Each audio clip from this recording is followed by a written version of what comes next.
நீ தான் சொல்லணும், நீ தானே ஓனரு. எவ்வளோ பொம்மை? அரை கிலோ பொம்மை எவ்வளோ? 1000 ரூபாவா? 1000 ரூபாய்க்கு 2 தான் காட்டணுமா? காசு இந்தாங்க. ம் ம் என்னங்க பொம்மை இப்படி இருக்கு?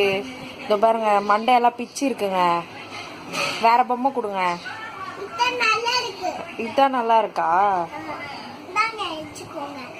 வேற பொம்மை இல்லையாங்க?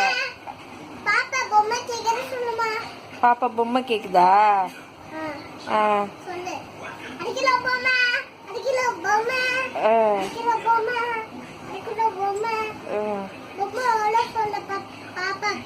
ஹாரிக்கு பொம்மை வேணுமாமா? எவ்வளோமா பொம்மை? 1 கிலோ எவ்வளோமா? அரை கிலோ 1000.